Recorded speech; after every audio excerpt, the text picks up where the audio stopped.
This building, this Martello Tower in the corner, that's in Canada, but off to the back you see Fort Niagara, which is a United States fort.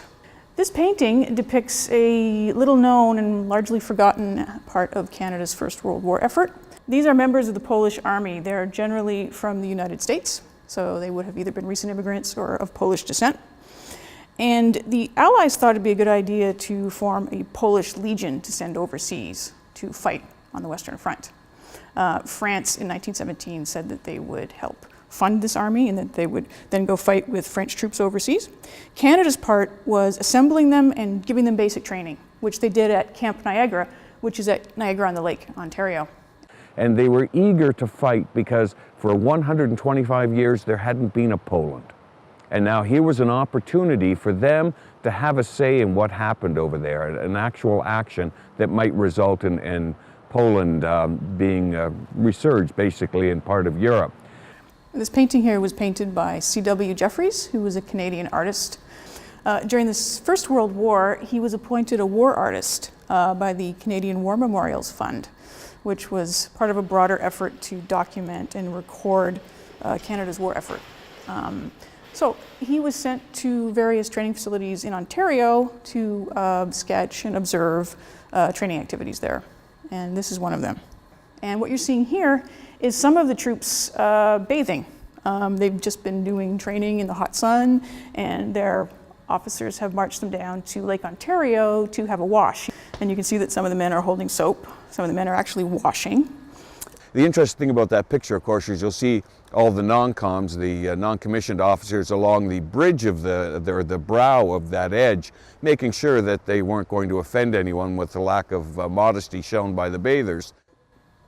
There's a long tradition of nudity in art. The form is considered acceptable to depict. I'm not entirely sure why Jeffries chose to depict this scene. He may have observed it and thought it would make a nice composition. But it certainly evokes something. I mean, these are all healthy, strong young men. This is a peaceful scene. They're on the shores of Lake Ontario. And you think about what they're about to do, where they're being sent into industrialized, brutal warfare, designed to tear these very bodies apart. So it makes for an interesting and poignant painting. 22,000 Polish soldiers were trained here in Niagara, which is a rather large amount of manpower. And where I'm standing right now is actually a very important element of that whole story. Behind us is an area that's encased by a fence, as you can see, with silver eagles on the gate. That is actually part of Poland. Inside that little fenced area, the government of Canada has ceded this property to Poland, because buried inside there are 20 young men who in January of 1919, just after the war ends, they die of Spanish flu as it sweeps through the Polish encampment here. And every year, large numbers of Polish visitors come to pay homage to those young men who gave up their lives in a real sense for the purpose of Poland being reborn once again. It reminds you that this really was a world war. This was a multinational scheme, and these are Polish men being trained by Canadians. You can see the United States off in the background.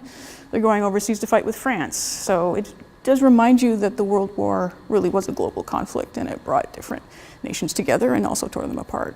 There's a young lady who tended to these soldiers, as well as other ones that were suffering this terrible, terrible plague-like situation with the Spanish flu, and she is buried just across the street in St. Mark's Cemetery, and is also honored by Polish visitors who come here because of her diligence and her dedication and the love she showed to these young men before they passed on.